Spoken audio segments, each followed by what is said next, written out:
सर्वप्रथम सेप्टेम्बर 8 को ऐतिहासिक विद्रोहमा शहादत प्राप्त गर्नुहुने महान शहीदहरुमा हार्दिक श्रद्धाञ्जली अर्पण गर्न चाहन्छु र त्यो महान विद्रोहमा घाइते हुनुभएका सम्पूर्ण घाइते योद्धाहरुमा शीघ्र स्वास्थ्य लाभको कामना व्यक्त गर्न चाहन्छु। पत्रकार साथीहरु, हाम्रो आन्दोलन पुरानो पुस्ता विरुद्धको आन्दोलन हो।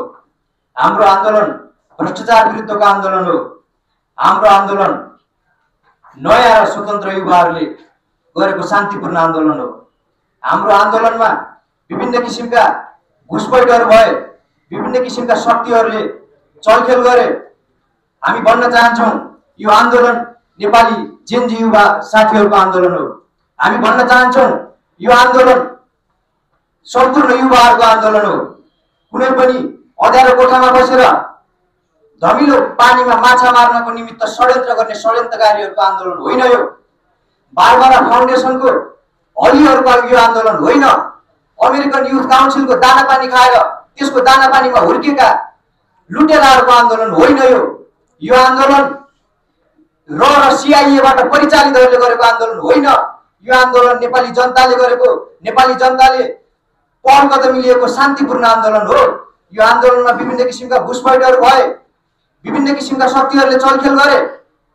तथापि हामी भन्न चाहन्छौं वर्तमान सरकारले त्यसको निष्पक्ष छानबिन गरोस्। वर्तमान सरकारले अपराधमा संलग्न जोसुकै होस्, अगाडि मित्रले पनि भनिसक्नु भएको छ, अपराधमा संलग्न जोसुकै होस् त्यो हामीबाटै सुरुवात गर्ने भने हामी तयार हो। तर सरकारले यसको यथाशीघ्र पहल कदमी ल्याओस्।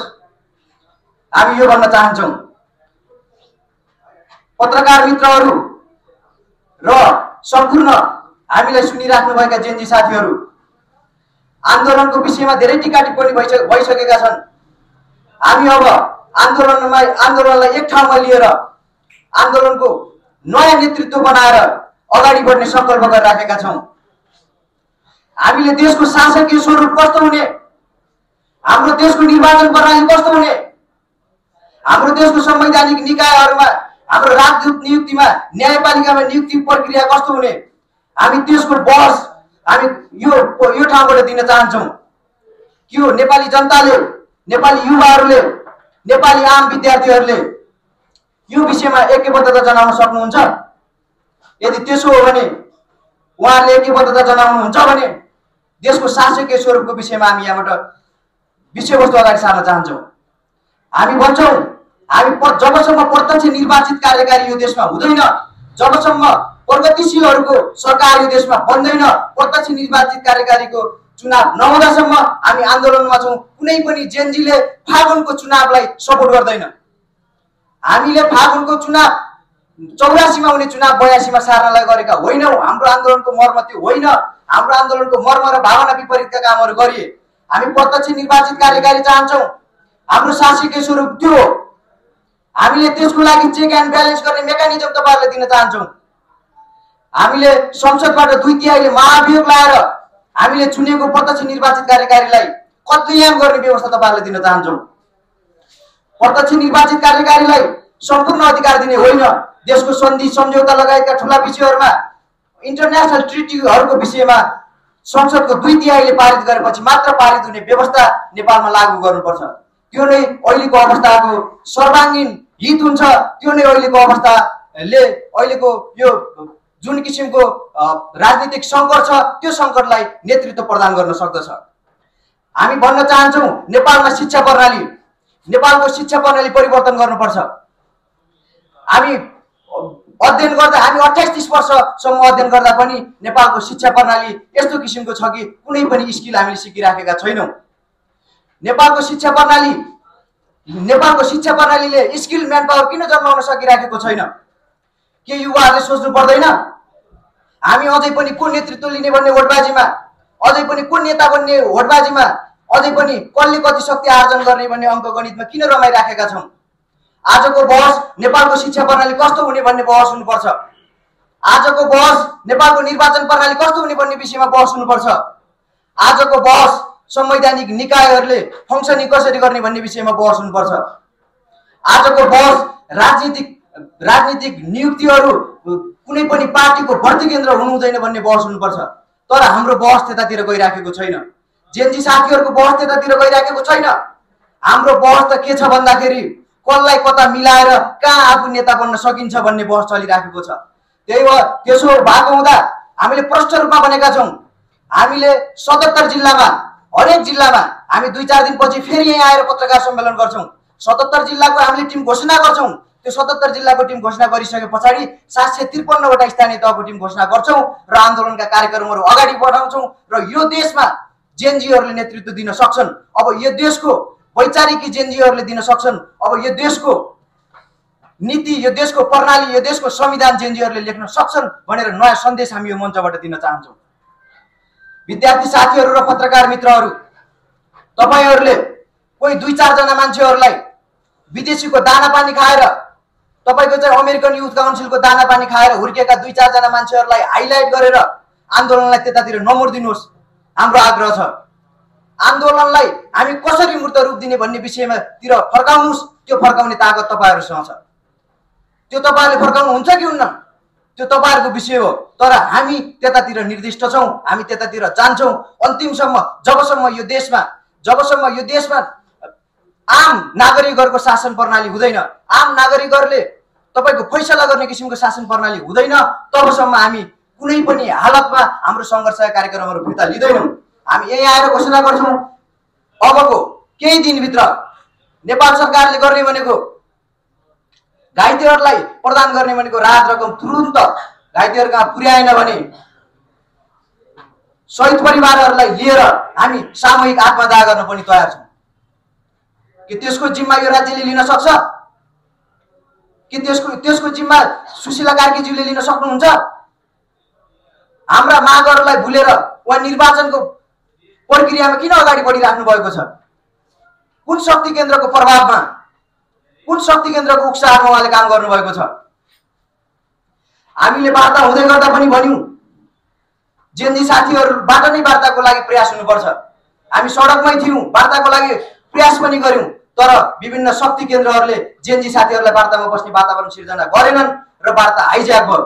हामीले भन्यौं, हामीले के भनेका थियौं भन्दाखेरि पहिलो नम्बरमा संसद विघटन भनेका थियौं। संसद विघटन भयो, त्यसपछि संयुक्त नागरिक सरकार भनेका थियौं। गोलमेज सम्मेलन गरेर हुन्छ या कसरी हुन्छ? संयुक्त नागरिक सरकार बन्नुपर्छ। त्यो सरकार भनेको नागरिक समाजहरू, सबै राजनीतिक दलहरू, जेनजी जो आन्दोलनकारी साथीहरू हुन्छ सबैलाई मिलाएर अगाडि बढ्नुपर्छ भनेका थियौं। त्यसपछि संविधानको शल्यक्रिया भनेका थियौं। संविधानको शल्यक्रिया संविधान संशोधन गर्ने या संविधानलाई पूर्ण रूपमा खारेज गरेर अर्को संविधान बनाएर जाने या संविधानलाई आंशिक संशोधन गर्ने। हामीले संविधानको शल्यक्रिया गर्नुपर्छ भनेका थियौं, तर विषयवस्तु त्यतातिर गएन। विषयवस्तुले अर्कै मोड लियो।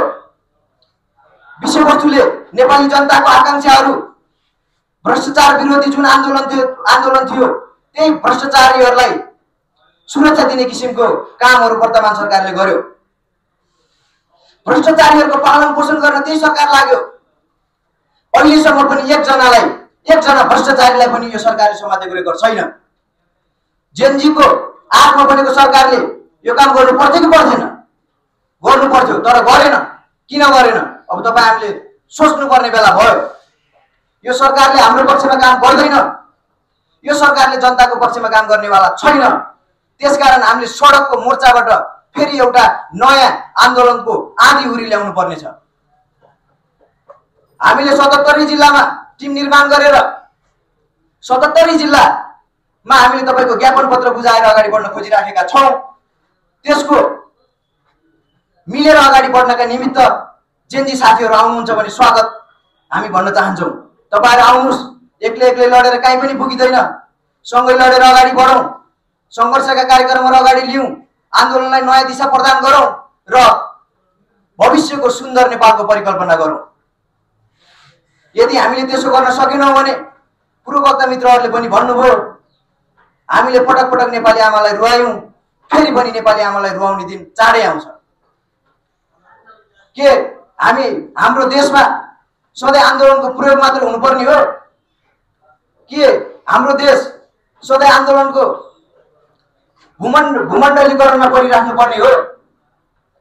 के हाम्रो देश विदेशीहरूको प्रयोगस्थल हो होइन, त्यो विषय हामीले यहाँबाट दिनुपर्छ।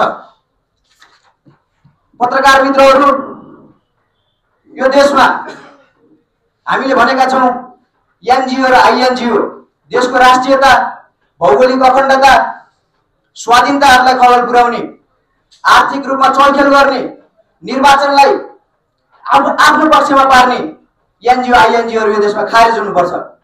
तुरुन्त यो सरकारले 500 र 1000 को नोटबन्दी गरोस्। भ्रष्टाचारीहरू को छन्, कसले गैर कानुनी पैसा थुपारेका छन्, त्यो विषयवस्तु आउँछ नि। यो सरकारले त्यतातिर जानु पर्यो। यो सरकारले भ्रष्टाचारीहरूलाई छिटोभन्दा छिटो कारबाही गरोस्।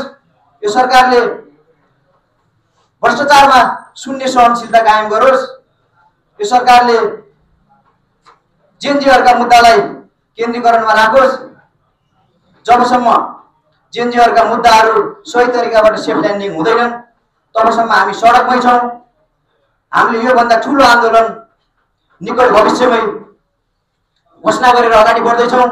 सम्पूर्ण छुट्टा छुट्टै टिममा रहनुभएका जेनजी साथीहरू एकताबद्ध भएर अगाडि बढौँ। यो देशलाई नयाँ दिशा प्रदान गरौँ र सुन्दर देश निर्माणमा हातेमालो गरौँ, अगाडि बढौँ र भोलिदेखि नै सङ्घर्ष कार्यक्रम गरेर सडकमा जाउँ भन्दै मेरो विषयवस्तु यही टुङ्ग्याउन चाहन्छु। र कोही पत्रकार मित्रहरूको प्रश्नहरू छन् भने प्लिज कृपया।